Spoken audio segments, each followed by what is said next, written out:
Assalamualaikum, welcome back to my channel. Jadi hari ini aku mau bikin vlog jalan-jalan ke Pantai Kenjeran atau Kenjeran Port yang artinya Taman Kenjeran. Jadi untuk tiket masuknya kita bayar 15.000 per motor. Karena kita bawa 2 motor jadi bayarnya 30.000 ya. Oke, sekarang setelah kita melewati pintu masuk, kita akan melewati sebuah jalan yang sangat lebar dan sangat panjang menuju ke Pantai Kenjeran. Jadi karena jalan ini sangat lebar, aku kasih tahu nih ya, for your information aja. Kalau di sini tuh sering banget dibuat trek balapan liar di malam hari. Jadi harus hati-hati banget nih ya kalau kalian kesini malam-malam. Karena di Pantai Ken Park ini terkenal dengan kegiatan anak muda yang sering melakukan kerusakan atau dalam kurung vandalisme. Tapi kalian gak usah terlalu khawatir ya, karena pemerintah kota setempat sudah menyadari hal itu. Jadi udah banyak polisi yang sering berpatroli di sekitar situ kalau malam hari. Nah, kalau kalian perhatikan, di sebelah kiri itu ada kereta odong-odong kan? Nah, itu tuh di sini tuh bentuknya lucu-lucu banget loh. Ada aku pernah baca ya, kayak review dari Google Map, ada yang pernah ke Pantai Kenjeran, tapi mereka tuh naik bis, kayak bis Tayo gitu. Yang bayar pakai botol itu bis apa namanya? Ya udahlah, pokoknya bis gitu ya. Mereka tuh datang naik bis, terus nggak tahu kalau ternyata Ken Park itu seluas ini. Dan akhirnya ada bapak-bapak yang nawarin mereka naik odong-odong itu. Dan akhirnya mereka diajak mengelilingi ke spot-spot estetik di Kenjeran ini tanpa berlelah-lelah jalan kaki. Dan katanya mereka cuma bayar 30.000 buat 2 orang aja. Dan mereka diajak berkeliling itu mulai dari siang sampai sore. Murah banget kan? Tapi sekarang kita jalan-jalannya pakai motor dulu ya. Nah, aku mau tunjukin sesuatu nih. Di sebelah kanan kalian itu adalah gerbang menuju Pagoda Tianti. Tapi kita nggak ke sana dulu ya. Karena kita mau ke depan dulu, mau lihat-lihat. Nah, kalau di sebelah kiri kita sekarang itu ada Praprom atau tulisannya itu Praprom gitu. Itu adalah patung Dewa Brahma Caturmuka. Atau biar kalian paham, sebut aja patung Buddha yang punya 4 wajah gitu ya. Karena juga selain punya 4 wajah, dia juga punya 6 tangan. Nah, sekarang kita udah sampai di ujung jalan di pinggir pantai Ken Park. Nah, jadi seperti ini suasananya guys. Tapi sekarang kita mau putar balik dulu karena kita sudah memutuskan mau ke mana. Maksudnya kita akan mengunjungi salah satu spot estetik yang ada di Ken Park ini guys.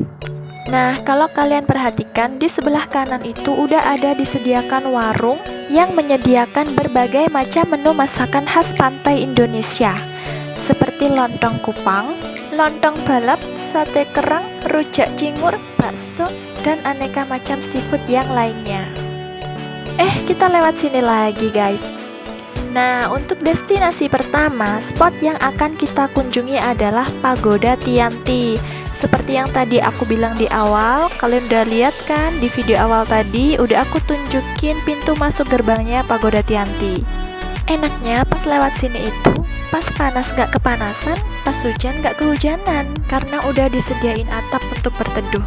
Dan di sepanjang jalannya tadi juga disediain banyak warung buat para pengunjung yang kalau pengen nongkrong di situ pas lagi hujan. Nah, sekarang kita udah memasuki pintu masuknya Pagoda Tianti. Dan for your information lagi ini ya, kalau Pagoda Tianti itu dibangun mirip banget sama Temple of Heaven yang terletak di ujung selatan kota tua Beijing, Cina, yang dibangun mulai tahun 1406 sampai 1420. Yang digunakan oleh Kaisar Ming dan Qing sebagai tempat untuk merayakan ritual dan pengorbanan atau sebuah penghormatan gitu buat para dewa agar mereka mau memberikan hasil panen yang terbaik. Ya intinya kalau Temple of Heaven itu digunakan sebagai tempat beribadah bagi para kaisar zaman dahulu, sedangkan kalau Pagoda Tianti ini ya cuma buat tempat wisata aja. Tapi by the way kita nggak turun ya, jadi kita cuma muter-muter aja. Karena ini udah sore, lihat bangunannya sendiri juga kelihatan udah lama nggak terurus. Jadi sekarang kita langsung memutuskan untuk melanjutkan ke spot yang kedua aja. Nah, di spot yang kedua ini juga nggak kalah menarik guys. Namanya Klenteng Sanggar Agung atau nama lainnya Klenteng Hong Santang. Jadi sebenarnya Klenteng Sanggar Agung ini adalah sebuah kuil untuk tempat beribadah bagi para pemeluk Tridharma. Tetapi karena letaknya yang berada di sebuah tempat wisata, selain menjadi tempat beribadah, kuil ini juga dijadikan sebagai tujuan wisata bagi para wisatawan. Nah, sebuah informasi lagi buat kalian, kalau kelenteng Sanggar Agung ini udah dibuka sejak tahun 99, yang didirikan sekaligus diresmikan oleh Bapak Sutiajiudo beserta keluarganya, yang bermaksud membawa semangat spiritual umat Tridharma sekaligus harapan untuk menampilkan sebuah ikon bagi kota Surabaya. Nah, kita ketemu wisatawan lain nih guys. Yaudah, sekarang kita langsung masuk aja. Ada apa di dalam ruangan ini ya? Aku nggak tahu ini guys. Ini apa ya? Apa sebuah tempat beribadah? Kenapa ada ruangan yang berbeda di sini? Maksudnya bedanya apa? Tapi kelihatannya kayak sama-sama buat beribadah gitu kan? Kalau lihat ada dupa-dupa gitu. Kalau kalian tahu boleh komen di bawah ya. Soalnya aku nggak pernah sih yang sampai ke sini tuh. Biasanya aku kalau ke Ken Park cuma langsung ke pantainya aja. Ya udah nggak usah lama-lama di situ. Sekarang kita lanjutkan perjalanan ke belakang kuil ini yuk. Dan ini juga pertama kalinya aku ke belakang kuil ini. Dan aku nggak tahu kalau masih ada ruangan lain gitu di belakangnya bangunan yang tadi. Maksudnya sebuah halaman yang luas ini ya guys. Dan masih ada sebuah tempat beribadah lagi bagi mereka yang berada di sebelah kanan kirinya dua naga ini. Nah, for your information lagi, kalau kelenteng Sanggar Agung ini dibangun di atas laut, sehingga terlihat seperti sebuah teluk kecil yang menjorok ke laut serta dikelilingi pepohonan bakau. Nah, buat kalian yang nggak tahu, yang nggak pernah kesini, aku kasih tahu.